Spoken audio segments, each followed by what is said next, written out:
And, well, we have a presentation putting privacy by design principles into practice. And I love that very much. I mean, you have to understand me. On this very morning, we just started to talk about principles of, security by design, privacy by design, da-da-da-da-da-da.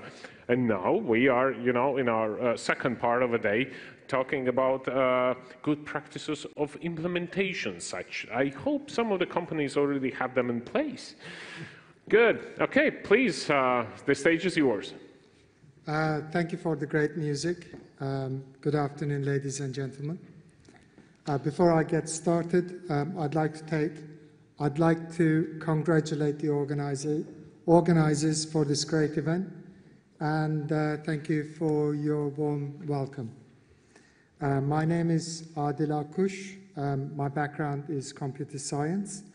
Over the last 25 years, I've been involved in business and technology transformation programs. During the last 2 years, I've been involved in 3 different GDPR programs for 3 different multinationals. Picking up on the earlier point, even though you've heard lots of speakers today reference privacy by design, even though it is becoming more and more popular nowadays thanks to GDPR, the framework was actually first drawn up in Canada in 1990s by a lady called Anne Kavikian. She was one of the information commissioners in Canada. Today, what I would like to do is actually strip back all the GDPR legal language and go back to the principles that Anne had laid out, and also discuss how to put them into practice and actually how to make them last for longer than the 25th of May 2018.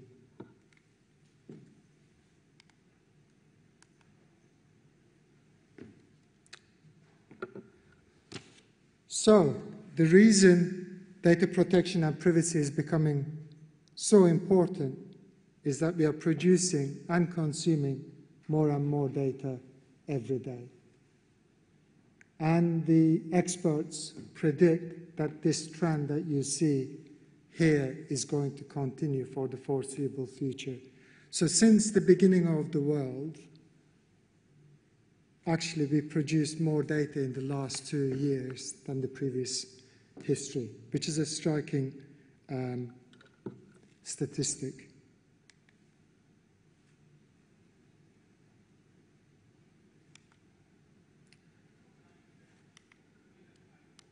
As a result, the data is becoming the new commodity. Uber has no vehicles. Facebook doesn't actually produce any content. Amazon has no inventory of its own. And Airbnb doesn't really own any real estate. They do, however, work around data, your data, my data. And this exponential growth and usage is creating the problems that we are seeing more and more every day.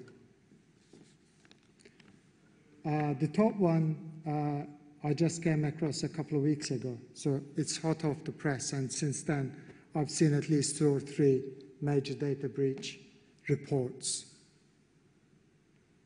And when you look at this, it is pretty scary. By the way, these are just some examples, but as I said, I'm seeing more and more of data breach reports every day. And interestingly, I'm actually the user of at least 2 or 3 platforms that you see on this slide here. So it is much closer to home than you think. So, as you may well know, some of these breaches remain undetected, unreported, or unknown for various reasons. And a good chunk of them could have actually been prevented if we had applied the principles of privacy by design.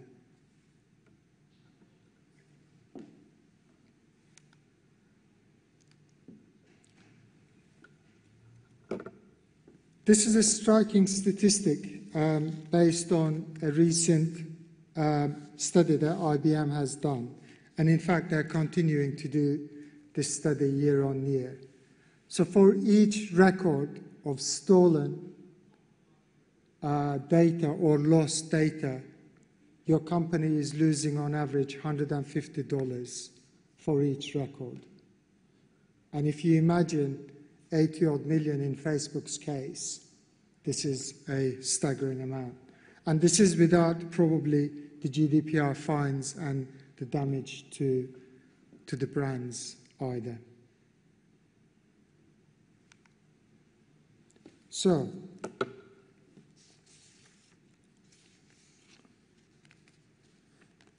with the influence of GDPR, everybody is now expecting us to be a lot more careful with their data. Until recently, the data protection teams had to fight really hard to convince the product teams, the service teams, and the technology teams to pay attention to the privacy concerns. However, we are hoping and expecting that GDPR's emphasis on privacy by design will transform the way we work and we think going forward. But the long-term success of embedding this adoption depends on a major cultural shift. So we have to change the way we think and we work. Good enough isn't anymore.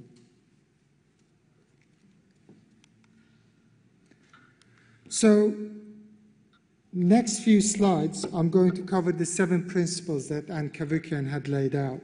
And I'm going to expand on some of the actions to actually put this into practice and make it last for a long time rather than, as I said, for the next 6 months or for 12 months. The first principle, as expectedly, starts with being proactive, not reactive. And you could see the influences of this across GDPR as well. So this principle encourages the proactive measures rather than reactive measures. It requires the organizations to anticipate the risk and prevent the privacy incidents before they happen. So it starts, rightfully so, with the senior leadership commitment. But it doesn't stay there, and it requires you to actually back it up with tangible actions. Obviously, everybody talked about the impact assessments earlier on. But lastly, I want to spend a couple of minutes on this last action point.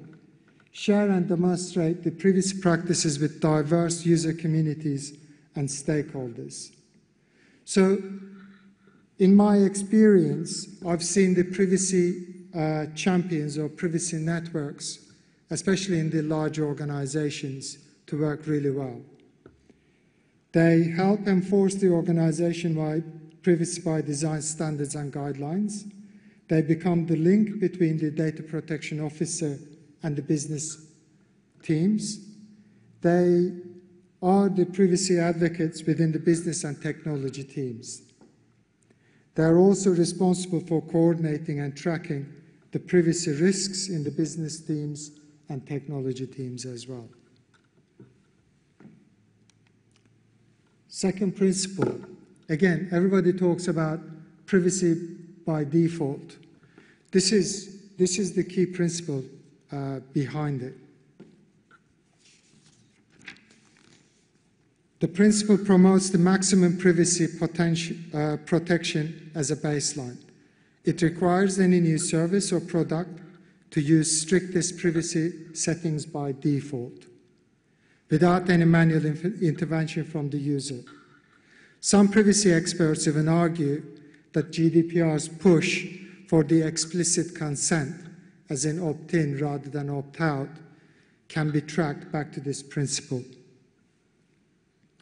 The first action, take as narrow use of the personal data as possible. Maybe start with no personal data if you can. Then minimize the data collection at the outset.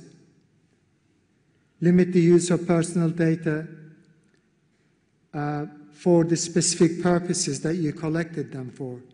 you could see all the language across GDPR. And lastly, create technological policy and procedural barriers to data linkages with personal data. So this is an interesting point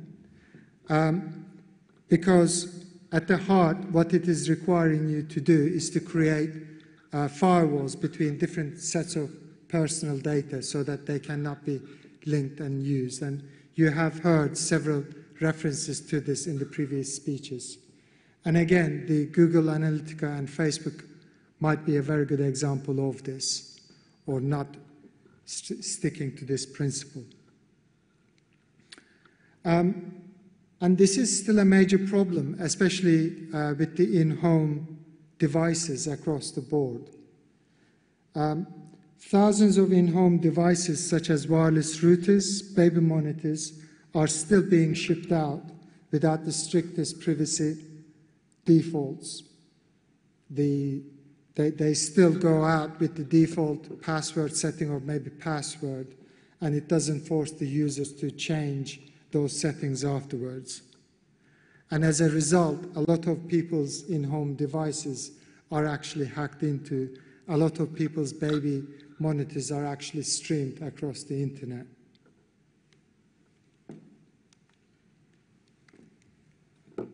Embedding privacy into design. This principle demands that the measures not to be bolted on as add-ons or after the fact. It drives the privacy to become an essential component of the core device, service, or product. As a result, privacy becomes an integral part of the product or service instead of a functionality trade-off. As a side note, with the growing importance of the UX design as a new discipline, it would be a very powerful tool in capturing the privacy considerations and requirements from the outset. The key actions here, again, the risk assessments, and then considering the privacy in system development's life cycle as well. A lot of people talked about cybersecurity and technological measures, but this also applies to your process changes or new process design as well. Adopt a set of fundamental principles to regulate the identity architecture. In other words, make sure that your identity is not compromised very easily. Make sure that the data flows are transparent. Make sure that those controls are granular and you give granular controls to the users.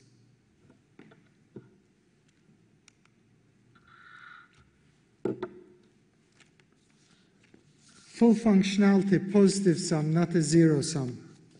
This principle requires that the data to be protected from cradle to grave.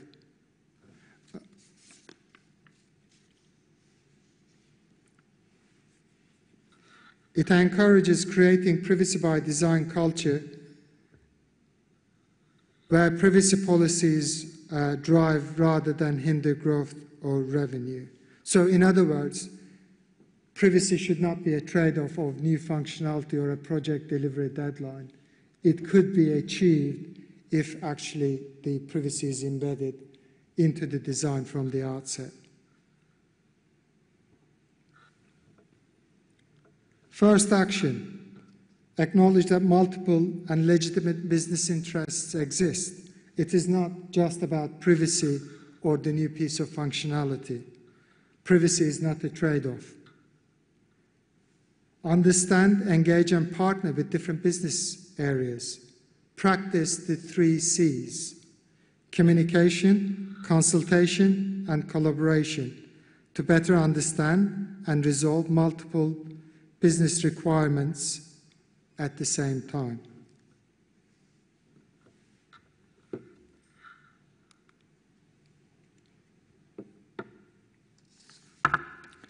End-to-end security.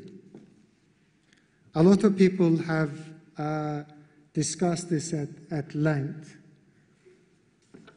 Security is the key to privacy. These actions ensure that the data is protected throughout its life cycle.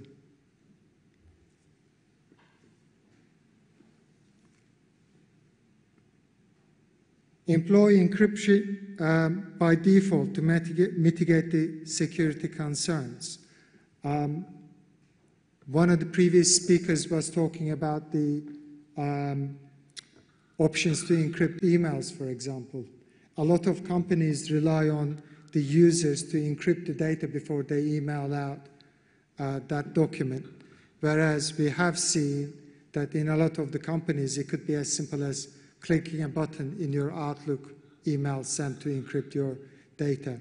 The easier it is for your users, the easier it's going to be to deploy these practices. Ensure that the secure destruction of data takes place at the end of its life cycle. Again, everybody is more concerned about what happens to the data, how we could use it, but there isn't a lot of focus on how do we destroy the data that we've got. Make sure that you have your data retention schedules laid out, if nothing else, for example. There is a great website, European Agency for Network and Information Security. They work with the European Commission hand in hand, and there are tons of useful information and material there. I would encourage you to go and check it out.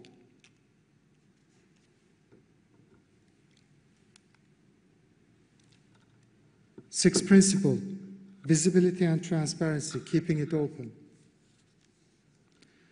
This is the principle that is all about building customer trust. Information about your privacy practices should be out in the open and written in plain language. You will again recognize the influence of this principle in the Articles 13 and 14 of GDPR. So the key actions, first one, take a layered approach. You don't have to have 6, 7, 10 pages of privacy notices stuck on a hidden corner of your website. Make sure that the users are actually given the notices in a timely manner and in a bite-sized chunk. Go beyond the legal jargon. Write the privacy notices in plain language. I mean, Chris earlier had a great example of the Guardian newspaper in the UK of how they deployed the video, use of video for their privacy notices. There are countless other examples. Channel 4 is another good example in the UK. It's a TV channel, and they also deploy a video to explain their privacy notices.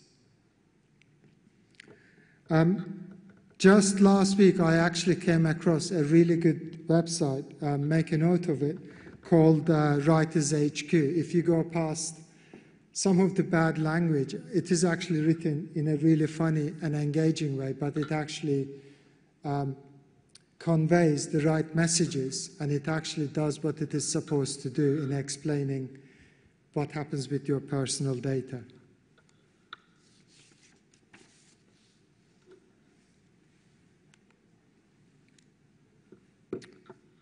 Principle 7, respect for user privacy. Keep it user-centric. This final principle requires that the users must be given the ability to update and correct any data that we hold about them. It also requires the users to be the only ones who can grant and revoke access to their data. Consider offering strong privacy defaults. Provide the appropriate notices, as I've just mentioned. But also go beyond that. Provide the users with access to data about themselves that they could understand. Provide access to your information management practices. Go beyond the wall of tick boxes and actually explain to people what you're doing with their data and how you could change it. Lastly, embed your privacy into your user experience design, because that's where it's going to start, and that's where you're going to embed it into the user journey as well.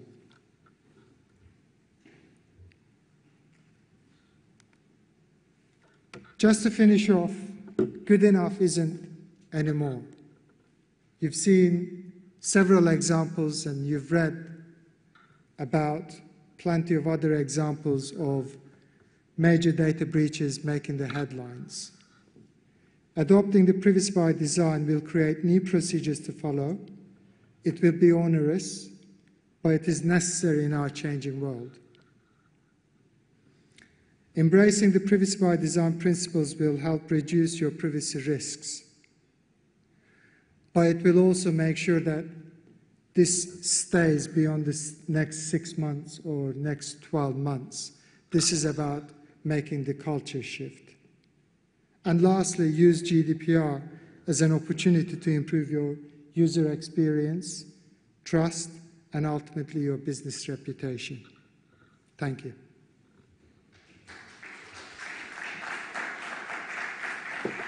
Thank you, Adil. Any questions from the audience? No? Okay. Now, there's an honest person. Shakes hand. Look,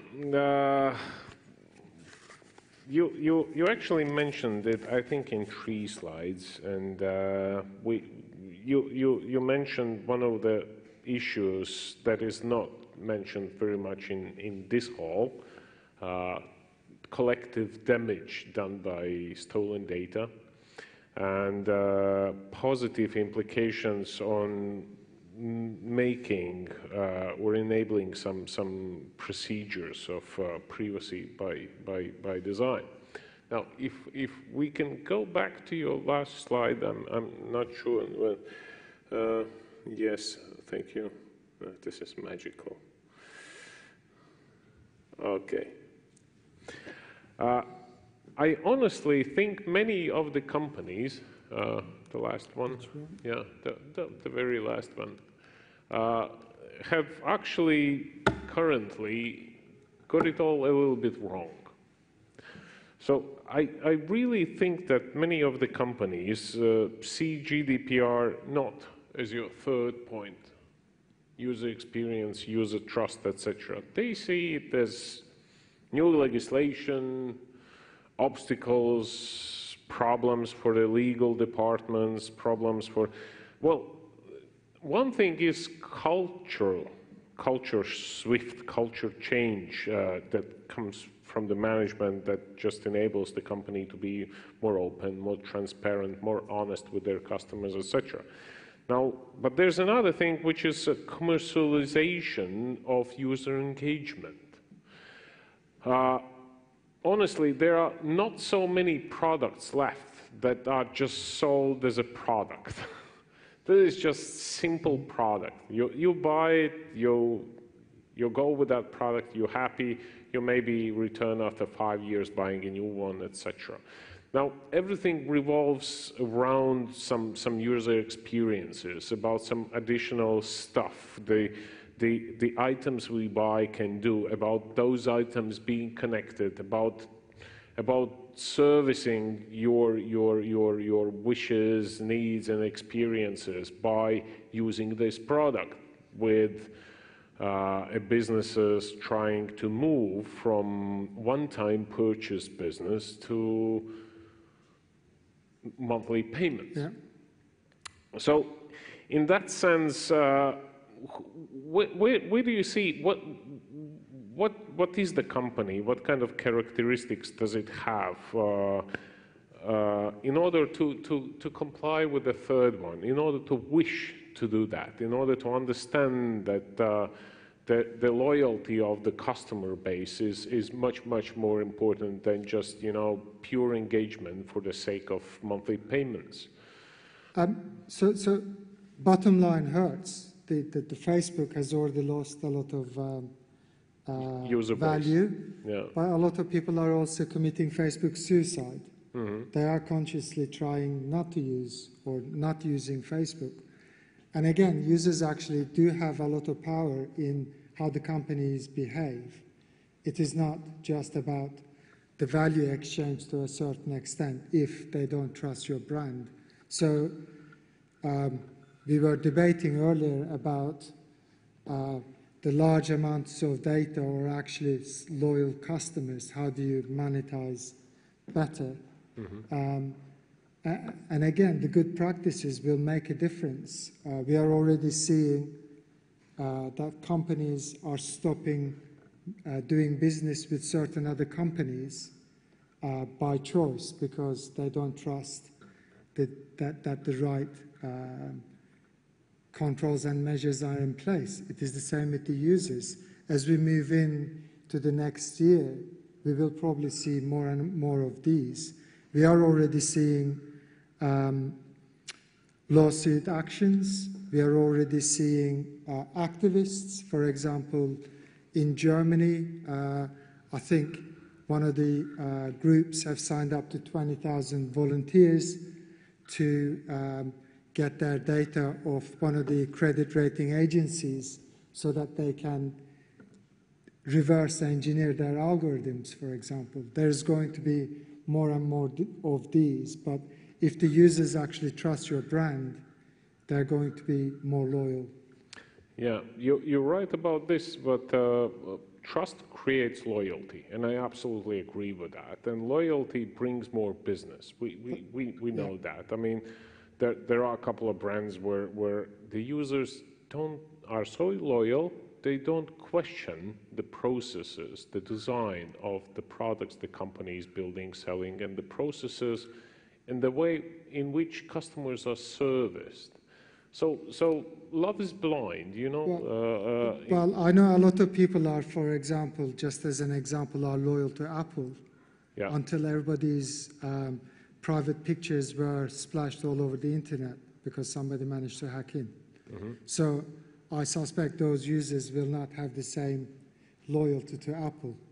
So in that sense, we see that there will be cases which will erase awareness of the users, and probably there will be cases where fines will be introduced. I think, as I said, more than the fines, especially when I talked about the privacy notices, if actually companies are proactive, and if they're not only just ticking the regulatory box, but also almost teaching the users what's happening with their data and how they could change what the company itself is doing with their data, then that trust is going to start growing. Okay, good one. Adil, I have one very special present for you. And of course, the thank you note, some sort of certificate of appreciation. And we give those with our goodwill to hope to see you again in our conferences. Thank you very much. Applause, please. Thank you.